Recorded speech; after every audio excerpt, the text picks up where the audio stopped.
Vito, I'm back. you're you're back from Italia. Oh I my just goodness. I decided to come home mostly to my chagrin. Just kidding. I'm glad to be back. But man, I had a great 2 weeks out. The worst part about being over there was watching basketball during March Madness. Literally impossible I because remember you everything was at like 3 in the morning. So I I would was just about wake to up and say. go, "Oh, wow, South Carolina lost? That's wild. Wow, Iowa's pretty good. Oh my goodness, what is UConn do? FAU won again? What is this nonsense?" Most wild Final Four of my lifetime, I feel like, and I didn't get to see any of it. Yeah, when you posted the times that were for you uh, in Italy, whenever you were like, "Ooh, let me see what time the Final Four matchup is." Just kidding. That's 3 a.m. my time.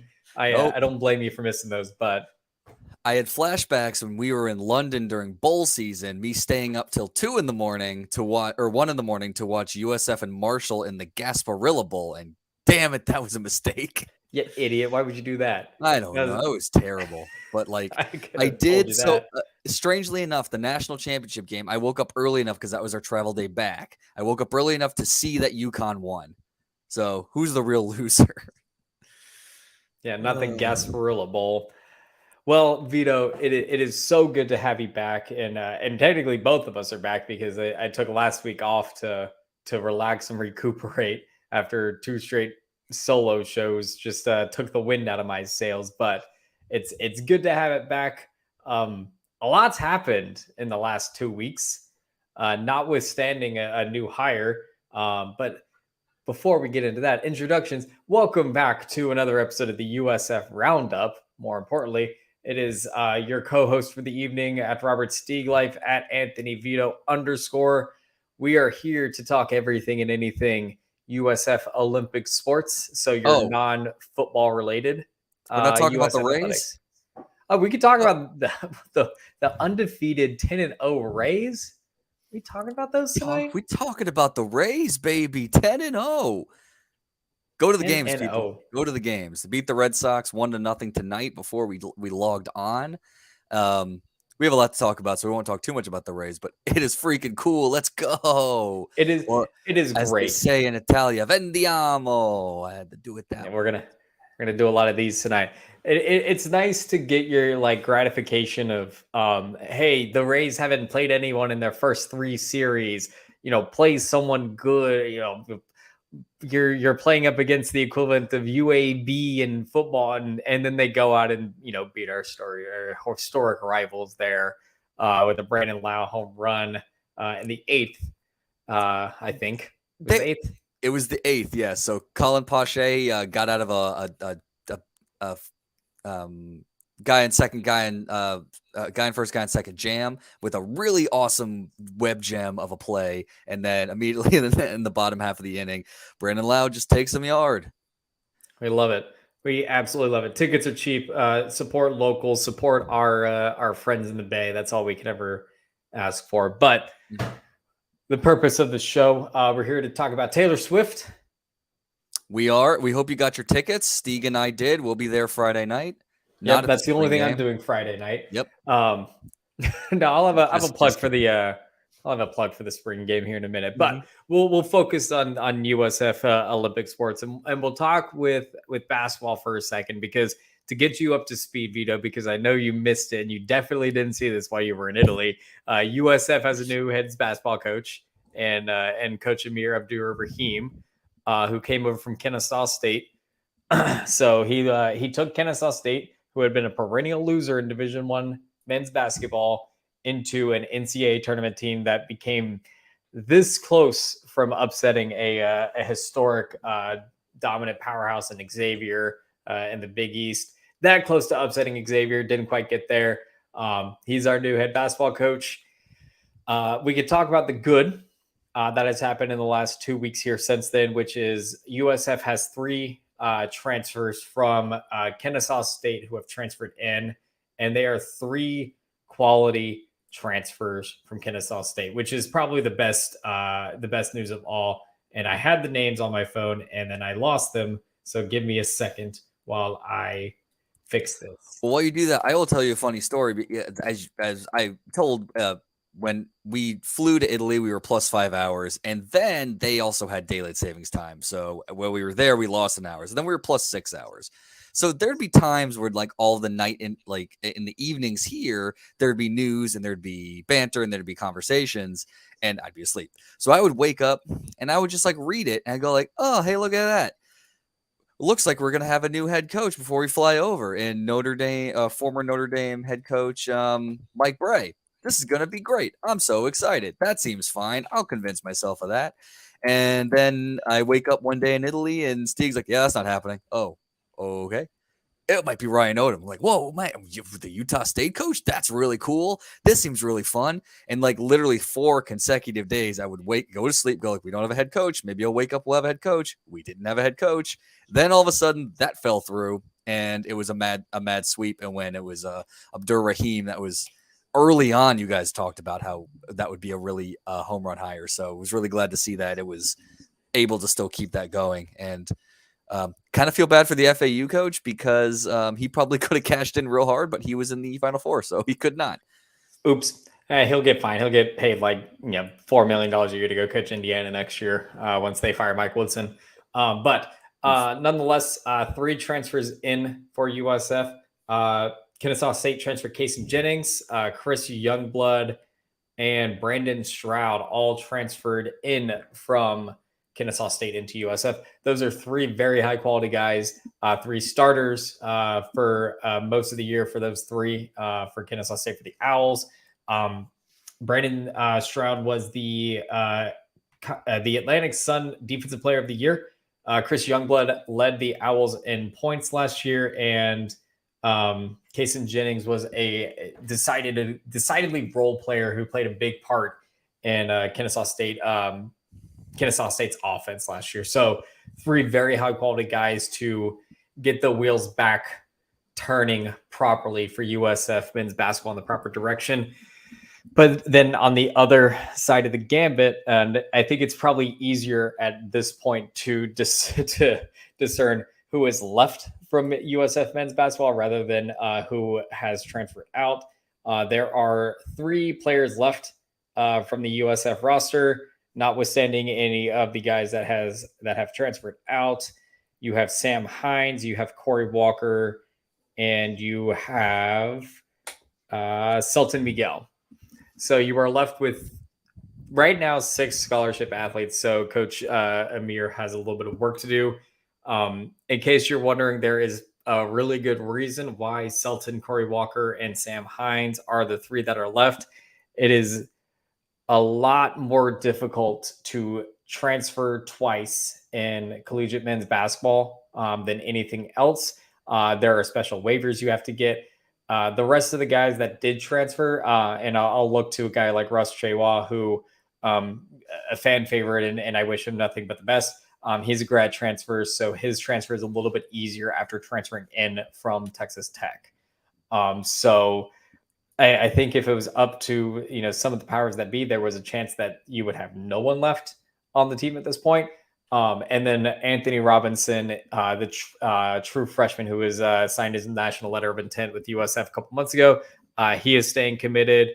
Miles Che and Tyler Ringgold decommitted. So right now, 7 guys on scholarship for USF men's basketball. Not a big worry. Let's kind of be frank. They're going to have to rebuild one way or another. It was going to be a combination of portal, JUCO, and transfers.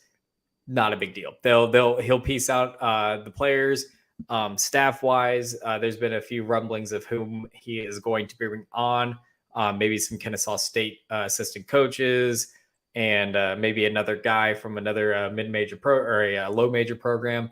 I can't confirm names because they're not confirmed yet, but I've heard some inklings on who that would be. So in the next couple of days, we'll probably hear who the staff is. They've already started reaching out to some players in the portal. It has not been announced yet, Wizard. It has been rumored. There is paperwork to be done. There is papers to be shuffled, and then they'll make the announcements all at the same time. I think they're trying to get all the staff in before they make the announcements of, associate head coach, assistant head coaches, et cetera, et cetera. So we'll see those in the next couple of days. Not to be worried. Coach Amir knows what he's doing. They have plenty of time. There is no pressed for, we have to get guys in by April 17th or anything like that. They'll figure it out. There's no worry about that. And then we'll move into women's basketball because, again, there's not much going on in the men's basketball world aside from a few transfers. Can I just add something real quick about that too? Yeah, go ahead. With basketball, the amount of transfers that are just coming in and out of every program, the good, the bad, the ugly, it's really nice to be able to get 3 guys that the new head coach has coached for and they've played together, because a lot of times you get a new coach and it's just kind of like trying to bring pieces in just to fill a roster, and that may or may not work. So bringing in 3 guys that have played together and know his style, that could also pay dividends, teaching everybody else, okay, this is how we want to do this, or this is how, what's he called, a bone? B-O-N-E? Yeah, bone. Yep. B1, no ego.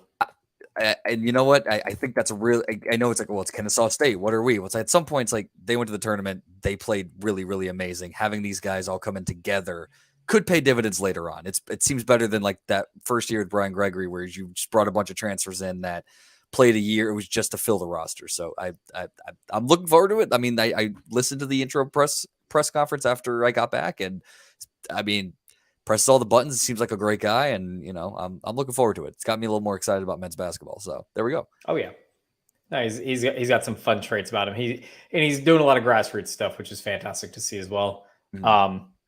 And so yeah, it'll be fine once we get those transfers in. I'll tweet about them. I'll find what I can about them. I know they're going to go after a few, big post guys because the biggest guy on the roster right now is Corey Walker at 6'8". So need to get some beef in there at some point. Moving into what I could still consider to be breaking news, I think women's basketball. I was kind of expecting this, to be quite honest. Not just 1, but 2 WNBA draft picks on this evening, on this Monday, April 10th. Back to back. Elena Shinecki drafted 20th overall by the Washington Mystics, and Dulcie Fankam-Manjayadu drafted 21st overall to the Seattle Storm. That is 2 University of South Florida women's basketball players getting drafted in the WNBA draft. There are 36 draft picks in a year for WNBA, and USF got 2 back-to-back, and 2 what I would consider to be in the top half. Once you get in that third round, it's it is what it is at that point. But regardless, fantastic to see. If you hadn't seen it already, I think it was Coach Mercedes posted a video of the team huddled around together. I believe Elena is with her family in Greece tonight. Dulcie was with the USF women's basketball team here in Tampa. They posted a video about 2 or 3 hours ago of the team like huddled around together. And the telltale sign of if a team is going to be on ESPN or is going to be featured at some point, they'll usually use the really nice floodlights. And they had those really nice floodlights in there. And I was like, those are only when they think that that's a really good chance of happening. They do the same thing in March Madness or in any tournament selection shows. You'll usually see the team huddled up in a certain way and they're lined up with chairs facing in a certain direction towards the television. But regardless, fantastic to see. I can think of 2 players that have emulated the USF brand as well as those 2 have over the last couple of years. Dulcie especially for coming and transferring in and just being a wonderful face of this program. So I am super, super excited to see those 2 work, because those are 2 gals that will work in the WNBA. Dulcie especially as kind of a post mid-range player. I can't say enough good things about them as USF players, how well they've done over the last couple of years. So, another notch into Jose Fernandez's belt. Another draft pick under his regime, and another little piece of ammo that he can put on recruiting trails. They were fantastic. Remember when Elena first came here, and before she even played, Jose says our best shooter hasn't even started yet. And I remember her first game. She's had a really great career here. Again, especially when you have to fight through the COVID years, it just adds that much to it too, like the tenacity and the perseverance. And I mean, Dulcie really exploded this year. After last year, it was Betty in that same role. So between the two of them, now they're both in the NBA, going back to back. That's like, I want to historically look at just basketball overall and see how many times teammates go back to back in the draft, because that seemed out of nowhere. Once I saw Elena and then I got the notification that Dulcie went, I was like, oh my gosh, it's back to back. That's crazy. Vito, I hate to burst your bubble. It happens a lot. Oh, does it? It happens a lot in the WNBA. I guess that's true. UConn and South Carolina, and I could count programs on the top. USF joins a very historic level of programs that have had that happen. Mm-hmm. UConn off the top of my head, but South Carolina, Tennessee, it's happened with a few times. Stanford has happened a lot of times as well. My bubble is officially burst, Robert. But thanks. For a mid-major, and again, I hate to consider it this way because it sounds like a dig, but that's just the nature of it. Is USF is a mid-major basketball program.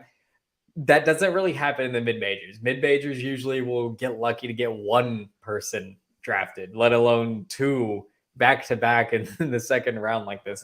It's fantastic to see. My only dig at this, God, make a more southern WNBA team for once. Like, put a team in Florida. I know they probably won't do it, but put a team in Florida so I can root for a WNBA team at this rate. Because Washington and Seattle, not close. Nope, not at all.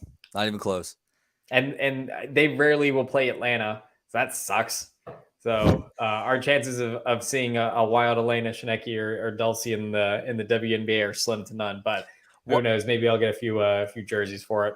All I gotta say is, how come nobody wants basketball in Tampa? Because USF, it's USF is a basketball town. That's why. We've cursed this town is the reason why.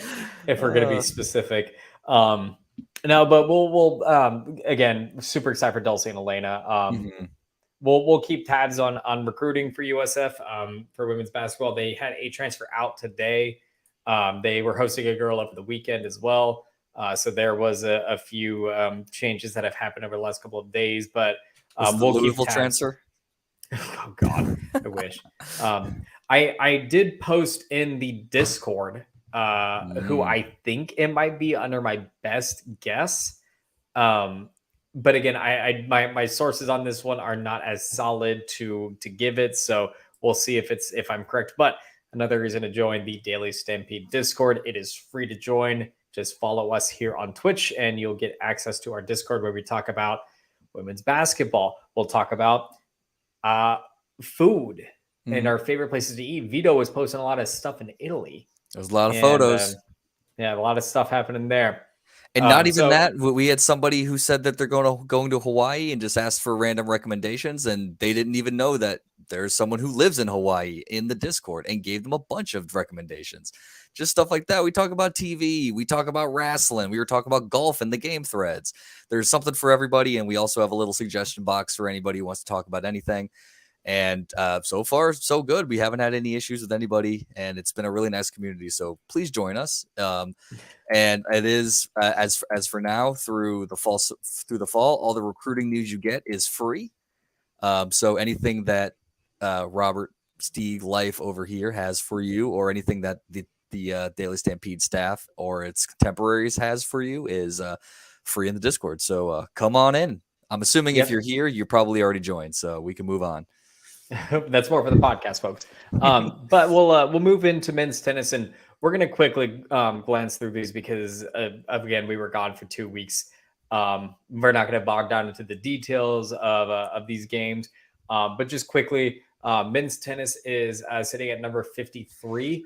The new ITA tennis rankings come out on Tuesday. So by the time you're listening to this, that will probably change. They are 12 and 11 overall on the year.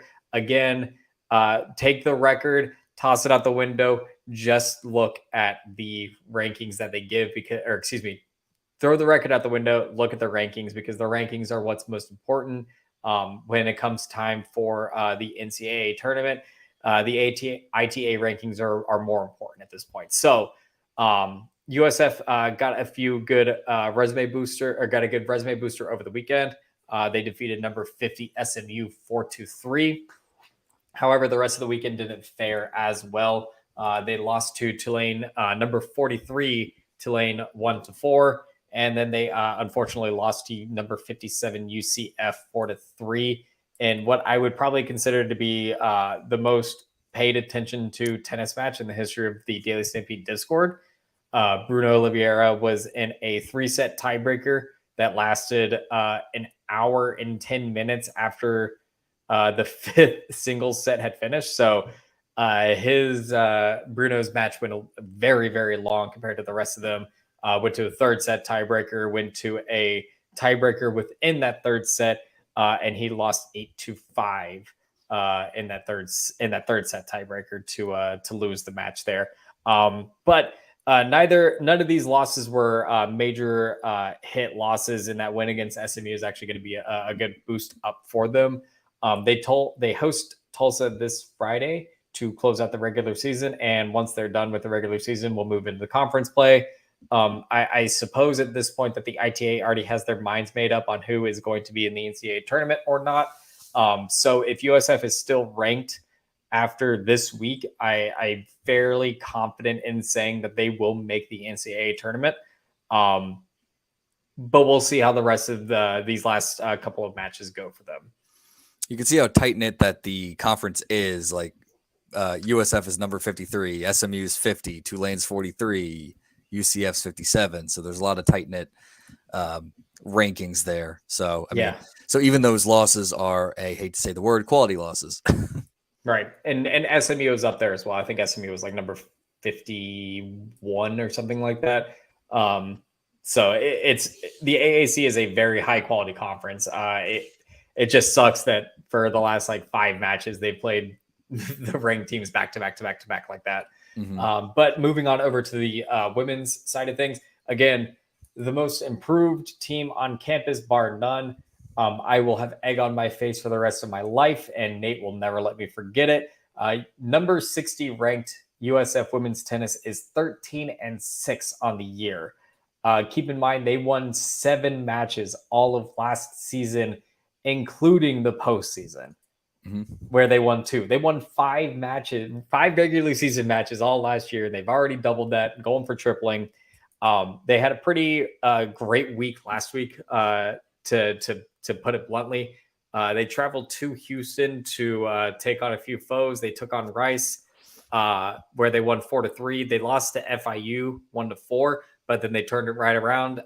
They beat Houston 4-1 to close out their Houston trip, and then they came back home against Tulane and just embarrassed them. They won 4-2 in a match that wasn't particularly close either. So they've been greatly improved. Sierra Berry, just the hottest name on campus that should be talked about more. She's astoundingly good at tennis. She's been phenomenal for us, and so is Grace Schumacher. They finally figured out their doubles quip. I think they won every single doubles match over the last week. So I think they finally figured it out. What was harping on them for the last couple of weeks. And so they have 2 matches left. They play at UCF on Thursday, and then they are home against Memphis on Saturday to wrap up the regular season again before conference tournament. Again, we can toss the record out the window. We'll just focus on the ITA rankings, number 60. A split decision this week, so a loss and a win, and then a win again in the conference tournament. I think they're a shoe-in for the NCAA tournament, but a few wins under their belt won't hurt them either. Mm-hmm. Hold on, I gotta hydrate. Yeah, I mean, huge rise for women's tennis. I mean, that's just incredible. I mean, the recruiting's there. You bring in a bring in a star like Sierra Berry, and it raises everybody else up too. So it's just really great to see that. It's nice to see like a straight rising improvement in one of the programs that under a new coach. Right. And they're doing there again. Egg on my face. Christine Morris has been around for the block. I thought maybe they needed a fresh face in there. They didn't. They just needed time, really. And lo and behold, time heals all wounds. It seems in a certain respect. But moving into our country club sports, continuing onward, women's golf took part of the Chattanooga Classic. They finished fourth over the last week. They had a phenomenal last day to go from sixth to fourth on the final day after shooting a tournament low 6 under par for the day. They're again a team that should be participating in postseason. We'll see how they close things out, especially when we get into the conference tournament here in a couple weeks. But Melanie Green, I think, is now in the top 20 nationally for amateur golf, for collegiate golf. So she's just been an absolute gem of a human as well. The junior from Medina, New York, finished tied 14th at 1 over par in Chattanooga. She was just behind Lenore Medeiros, who was even at tied 10th. Juliana Camargo finished tied 31st at 7 over. She tied with Lauren Heinlein, who was right with her as well at 7 over. And then Alize Vidal finished 13 over at tied 55th. So again, fantastic finish for them. Chattanooga, I think, won that event pretty handedly as well. That fun home field advantage that you get at your home course. That wasn't just a home field advantage. That was what, like, that was their practice course. Geez, yeah. I think they finished like 18 under, and like the next closest was like 2 over. So I always love seeing whenever it's like it's the Wofford Classic. It's like, like the leading team was like 18 under, and then like the last place team was 85 over. Yeah, this one SMU ran away with, ranked 28th. They were 14 under par, and the second place team Xavier was +6. Yeah, and USF was +11. It's just one of those where you just see like, oh, okay, you were on. Fine, all right, hey, you win. All right. I think that also happened in men's golf. I don't know if you want to look that up, but. Yeah, that was because that's the Wofford Classic. I remember because we were laughing about that one because that was literally like the first place team. Yeah, that was number 49 Chattanooga, and finished like 95 strokes ahead of the team in last place. Oh, it doesn't even say it. But yeah, so like and USF is second and did really, really well, but still were like 20 strokes back. It's ridiculous. But yes, men's golf competed in the Wofford Classic. They finished second, which again sounds fantastic until you look at the box score and see they were like 17 strokes behind first place or something ridiculous like that. Men's golf is one of the funniest sports to me because it's one of those sports that just like you'll see a team dominate and just destroy the field, destroy the competition. And then like everyone else is like battling for second place and everyone is within like 1 stroke of each other. But no one can catch first place after a certain respect. But regardless, second place finish, again, fantastic quality finish. Looking again towards postseason for our men's golf program after, we'll see how the conference play goes, which they host. So hopefully we get that host team bounce. Sam Nicholson finished 4th at 9 under, which again is just ridiculous. 4th place, 9 under. Can't get much better. That's where it gets stupid. I really wish these were typos. Again, 9 under, Sam Nicholson at 4th. Nino Palmquist was tied 65th. And 6 under. Sorry. That's got to be a typo. No, he was tied 6th. Sorry, Jesus Christ. That was straight from the USF website too. Tied 6th, Nino Palmquist at 6 under. Jake Peacock tied 18th at 5 under, and then Chase Gullickson was 7 over, tied 50th, and Shubham Jacqueline was 12 over at tied 71st. That is absolutely a typo because on my notes, which was pulled straight from the USF website, was Nino Palmquist was tied 65th. Yeah, which if you go from -9 and you're 4th and -6 and you're 65th, there's a lot of ties. That's oops. Golf is fun. God, I haven't played golf in forever. But again, good showing by them. We should see them here in postseason play here soon. AAC tournament is here in a couple weeks, I believe. At why am I blanking on the name of it? It's over there in Dunedin. It's not Pinehurst. Why am I blanking on it? Vito, I should do better notes. This is what happens when you're not here for a couple of weeks. This one says it's the Pelican Golf Club in Bel Air, Florida. Ah, yes, that one. Pelican Bel Air. Yeah. Not Innisbrook. I think you were thinking. Yeah, I thought it was Innisbrook. Regardless, good for them though. Technically hosting still. So moving into our hit ball stick sports that are a little bit bigger than a golf ball. Baseball is 14-19 on the year, 4-2 in the American Athletic Conference. They are tied first in the AAC, despite the losing overall record. And go on. This is wild to me, just because it's just like Houston women's basketball that was second or third in the conference, but had a terrible out of conference record, so they were under 500. This just goes to show you that it doesn't really matter what happens out of conference in these sports. It's really nice for your seeding when you get into the postseason, but outside of that, if you win your conference, doesn't matter. So 4-2 in the AAC, took 2 of 3 from UCF, hilarious. Took 2 of 3 from Tulane, which after the first game, which is really great, and so 2 series wins and to open conference play, you can't ask for anything better than that. Hey, I'll always take those. Yeah, so they dropped that home opener against Tulane. It was actually their third loss in a row. So they dropped the last game against UCF on the road. They lost a midweek matchup against UNF in extra innings, which, by the way, that was the 6th straight loss to UNF for baseball. Paige has been swooping on me ever since that moment, but then lost that opener against Tulane. Again, got some heated there. And then they, run ruled Tulane the next night and shut some people up, and then took it from them and on the Saturday to win the series there. So overall, over the last week, they were, why am I blanking on the numbers? 5-3 over the last week. So again, great little start to the year. They traveled to take on they're home against Bethune-Cookman. And then they traveled to Houston, who is also tied first place right now in the conference. Houston has been much improved on the year as well. They have a phenomenal pitcher. Their Friday starter has been lights out this year. They have some good bats as well. But for USF, their pitching has been much improved over the last 2 weeks as well. They finally have what I would consider to be a pretty solid rotation. Ethan Brown has the best nickname in USF right now. Ethan Boogie Brown has cemented himself as the Friday starter.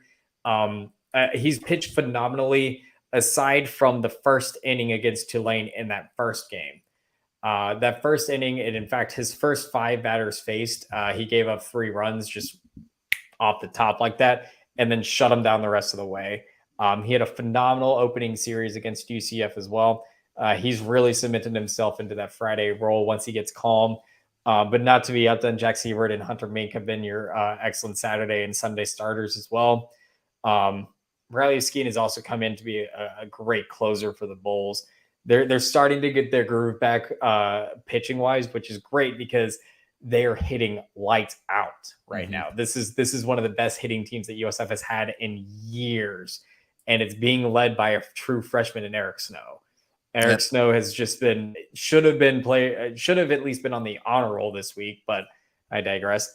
But Rafael Betancourt, Travis Sankovic, the transfer from Marshall, Bobby Bozer, Daniel Cantu, these guys have all just produced timely hitting across the board. And then, of course, you still have, prospective MLB draft pick Drew Brutcher just ready to clean up and hit grand slams at any particular time. So I just want to say these stats for Eric Snow because true freshman, right? Did he redshirt last year? True freshman. True freshman, I believe. He is batting .316 in 20 games played, started 19 of them. 15 runs, 24 hits, 2 doubles, 3 home runs, and 16 RBIs. He has a 97% fielding percentage. It's just, as a true freshman, playing in the infield. Is he shortstop? What does he play? Hold on. Yeah, shortstop. Yeah, as a shortstop, you can't ask for anything more. I mean, his strikeouts are up a little bit, but I mean, it seems like every other game he has some sort of clutch hit, and you put him in the two spot, and right behind him is Daniel Cantu and Drew Brutcher. It's like, I mean, when all three of those guys are on, it seems like in these wins, it's that meat of the order that's able to come through, and then Bobby Bozer obviously, and then you're finally starting to see a little bit of a groove here. Now, hopefully we can continue it. Houston's going to be a tough matchup, but baseball's figuring it out. I know pitching seemed to be an issue, and every once in a while it, becomes an issue. But, with Billy Mole behind, from a pitching perspective, I always feel like he'll get the guys that he needs to in the right place. And overall, it's going to end up working out. So looking forward to seeing what happens next. Absolutely. No, and they've been finding their groove around this time of year anyways. I mean, Billy Mole recruits really good pitchers, and then it just so happens that those pitchers get drafted to the MLB.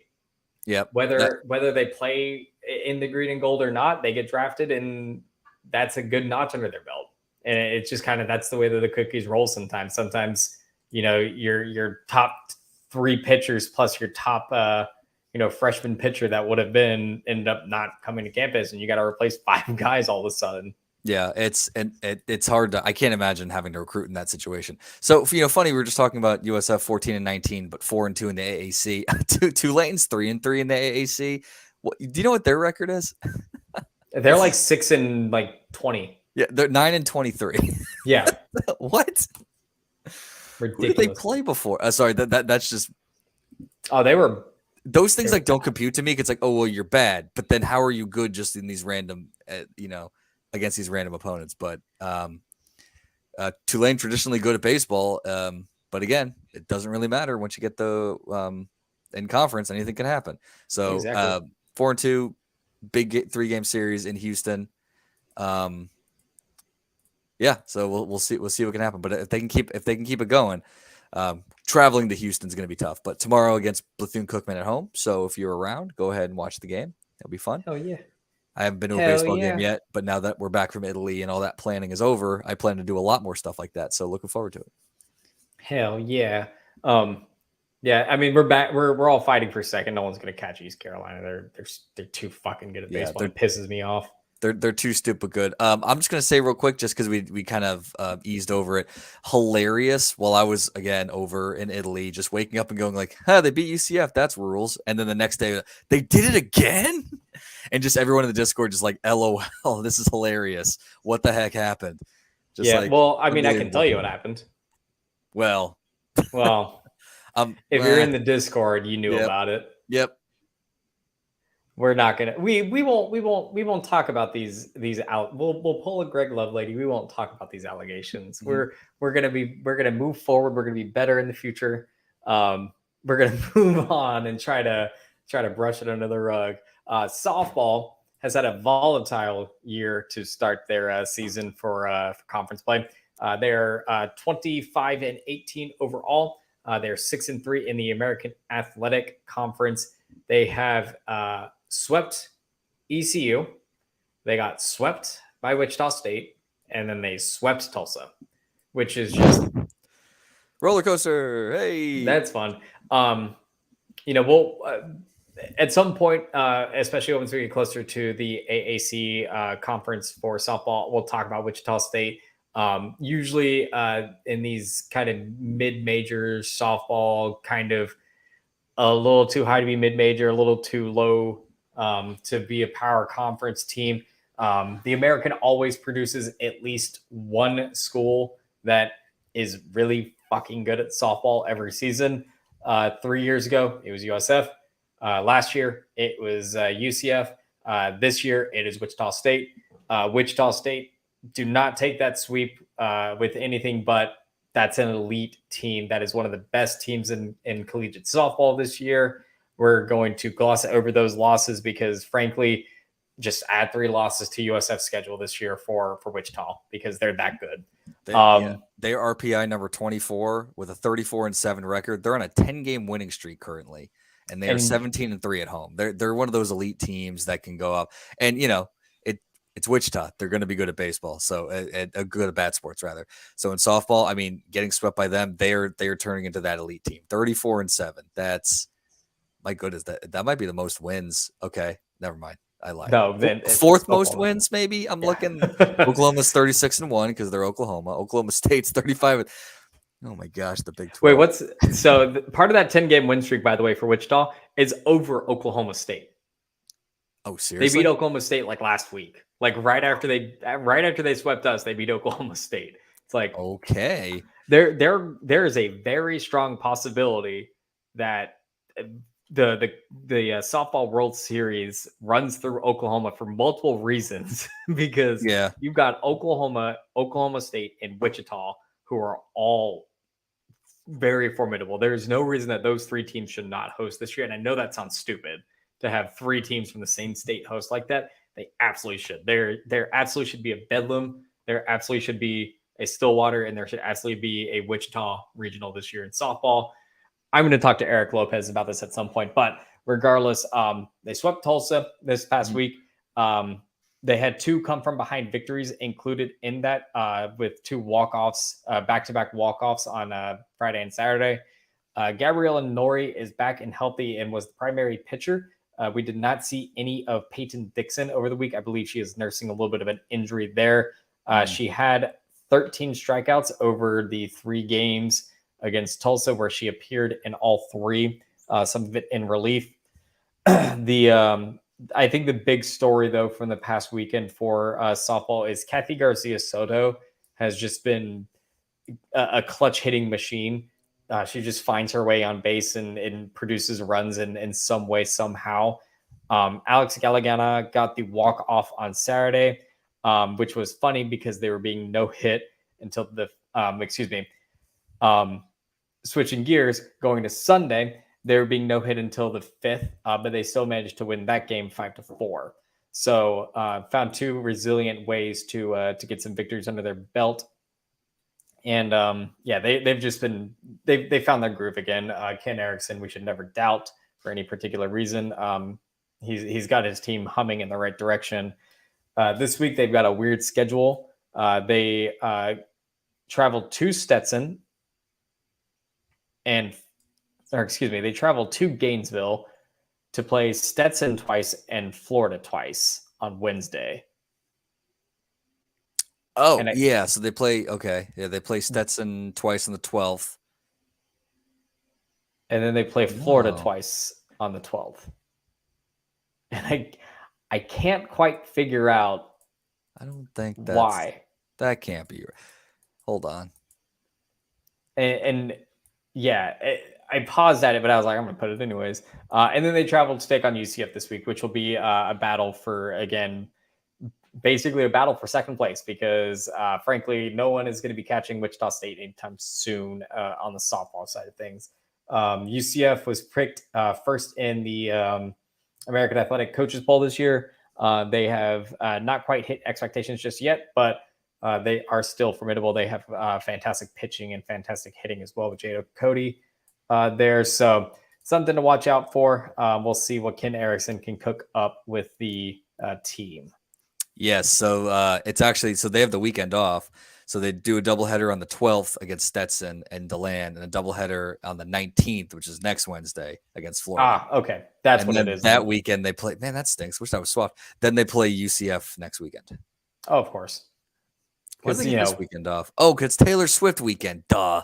That just makes way too much sense. Incoming cat butt. DH means doubleheader. Yes. That means they'll play 2 games on one day. And then before we go into the marathon, no pun intended, sailing looks like they're having a bit of a down year right now. They finished 12th out of 12 at the Dellenbaugh women's team race in Providence, Rhode Island. Just it looks like it might be a little bit of a down year for them. No big deal though. They do have a regatta coming up this weekend, the Emily Wick Women's Regatta in New London, Connecticut. See if they can start getting their groove back. The other teams corked their boats. Okay, so and again, I still want to learn more about regattas because it's like, oh, the 12th of the 12th, then somehow they'll still like compete in a national championship. How that works. Yeah. So track and field. We have some we had a couple events that happened the past couple weekends. But USF has been dominant in both of them, doing really, really well. In the South Florida Invitational that happened this past weekend, the 4x400 took first place, the time of 3:38.56. And there was, and they also had third place, a time of 3:48.15. So when you have two squads finishing or podiuming, I think that's pretty darn good. That's the team. The team that got first was Denisha Anderson, Janiyah Burton, Taryn Peterson, and Zariah Ehlers Libbard. Man, I'm hoping I'm getting these names right every time. And the third place team was Shakaya Plummer, Chanelix Davila, Madeline Abega, and Arden LaRose. So again, first and third, not bad. Lauren Johnson came first in the triple jump with a mark of 12.24 meters. That seems very far. And Annie Ashley came in second with 12.21 meters. So again, you have two podiums happening at the same time for USF. In the 400-meter dash, Janiyah Burton finished first with a time of 53.73 seconds. And that's the program's all-time list in third place. So on that particular day for the women, the Bulls had 5 event wins. And again, are smashing program records, which is just incredible for Eric Jenkins' squad. And good for 6 all-time in program history. I didn't actually write down what that event was. 4x. They took first place. It was their 6th event. They took 4th place, and I didn't write that down. What race that was, but we will sort through that here shortly. Ella Dolce claims the first podium finish of the day for the Bulls that day. 3.9 meters in the pole vault. So it's not only just the running, it's also the short-term running, it's also the field, which is again just pretty incredible for what Eric Jenkins has done. So for the men in the South Florida Invitational, in the pole vault, Kobe Babin and Stone Baker claimed first and second place in the pole vault respectively. And Babin got a new personal best, tying him for 4th all-time in program history with 5.25 meters pole vaulting. That's like something I feel like I'd like to try, but I'd be terrified. I don't think I wouldn't be able to, physically get the pole vault and the thing and then like jump. That seems very hard. I'd like to just like see like the mechanics behind that. Our boy Romaine Beckford, NCAA indoor champion Romaine Beckford, remains undefeated on the season. He won last week, and then he also won this week again. Claimed another first place finish after jumping 2.22 meters. Kendall Mosley finished 3rd in the same event. It's his new personal best with 2.07 meters. So considering Kendall Mosley's personal best right now is 2.07, and Romaine Beckford did 0.2 over that. Damn. The Bay is jumping. What can I say? Johan Jeremiah in the shot put finished 2nd with a mark of 16.89 meters. Again, something that because you spin around and then you throw. I don't know. I want to learn more about some of these field events because it's pretty cool to see that. Later, he finished 3rd in the discus with a mark of 50.8. So he's just good at throwing things. Hell yeah, they are. It's a lot of jumping, it's a lot of throwing, and it's a lot of just athletic ability. 400-meter relay, they finished 6th, but their time of 40.62 is the 4th best time in program history. But they finished 6th place. Just goes to show you that even in those where, historically USF wasn't really good at it, they're starting to get better. And another podium finish for Victor Steiner. He placed second in the 110-meter hurdles with a time of 14:02 seconds. Elijah Wright then finished second in the 400 meters for the Bulls. They're running a time of 47.2. There's a lot of stuff. I'm trying to read it all. Steeg's frustrated. No, I'm kidding. No, it's hilarious. It's missing 2 weeks of track stuff. Yep. It's a lot. Ezekiel Shore claimed a new personal best time in the 800-meter race to finish seventh in the event. The time was 1:55.71. Still impressive. Still better than us as amateur runners as we are. Meanwhile, in the 400 meters, Michael Bourne finished third with a season best of 54.22 seconds. Chavoy Reed came in first for the second victory for the men that day, winning the 200-meter dash in 2.45 seconds. That's really fast. Can he play football? I'm kidding. So that's one thing I did want to ask you, Steeg. We always say like track speed, but like, does that translate when you start putting the pads on? Does that like officially change things, how your speed is? Oh, absolutely. Yeah. So it's like you could be fast as a track athlete, but like the minute that you're in a football situation, it's very different. It's also like the helmet, like wearing a helmet also makes it a little bit more difficult for things, and put pads in the shoulder. And then like the big thing with football speed is that football speed is not straight always. And it's about being able to cut, because like, if you put Michael Bourne, who I'm sure is a phenomenal athlete, and you tell him to, if you put Michael Bourne and probably a guy like Jimmy Horn, like side by side, like Michael Bourne's going to be faster. But if you put Michael Bourne in helmets and shoulder pads and cleats and tell him to run a speed option and make to the outside and then sprint up, it's a little bit more difficult for him at that point. Yeah. It's always just fascinating to hear like that term track speed in football. It's like, okay, well, it's a little different. In the 500-meter, Nicholas Kamen finished second with time of 15:10.73, followed by Tyler Wadsworth, who finished fourth, but he had a new personal best time of 15:23.62. So it's really good to see like even these guys are just improving over the course of the season, getting personal bests, and then those just happen to be like top 10 finishes in USF history. Sebastian Edwards also got a personal record, personal best, finishing seventh in the competition. That was the 5,000 meter. That's a lot of meters. Just fucking running a 5K out of nowhere. Why don't you just call it a 5K? You know, that's fine. The 4x400 meter relay took first place. So, what the heck? Zaquan Lincoln, Dante O'Banion, Michael Bourne, and I just put Wright. Who is his name? I want to get it right. Elijah Wright. With the 4x400, and that was another combo of the 4x400 who won last year's American Athletic Conference tournament or conference championship. So they got first again in the USF track and field, or the USF Invitational. So next weekend the Bulls split up. One group will head to Walnut, California for the Mount Sac relays, while the other goes to Gainesville for the Tom Jones Memorial. Can you imagine like the straws you had to pull for that one? Yeah, I believe the relays is going to be our track folks, and I believe the Tom Jones Memorial is more of the field event. Yep. So I think you'll see like Paul Volters and Jeremiah with the throw events and everything like that. They'll probably head to Tom Jones. Maybe they might send like a B team to the Tom Jones Memorial, but they're going to send their best guys to Walnut. Yep. And I mean, that's really cool. California in the middle of April. Absolutely.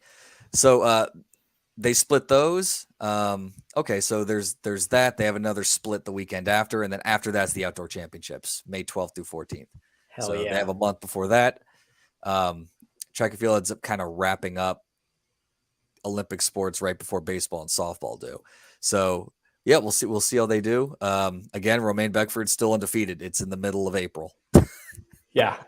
NCAA championships, like that's when it comes to athletes, that's one of the best of all time right now, having an all-time season. And we'll roll that right into the fella and Bella of the week. And I'll just start Romaine Beckford, my fella of the week. As long as he keeps winning, he's going to keep being the fella of the week. I mean, at this point, yeah. And we'll do Special shout out to Boogie Brown as well. Phenomenal pitcher for USF. Riley Skeen as well. Eric Snow. Yep. USF pitchers have been on it the last couple of weeks. Sam Nicholson finishing fourth at the Wofford Classic, not to be outdone. That is a phenomenal finish, especially at a loaded field like that. But it's going to be Romaine Beckford until it isn't, because he's just so fucking good at high jump. If you're undefeated, I mean, how many teams, individuals are undefeated in a season? 4 months going into it. That's incredible.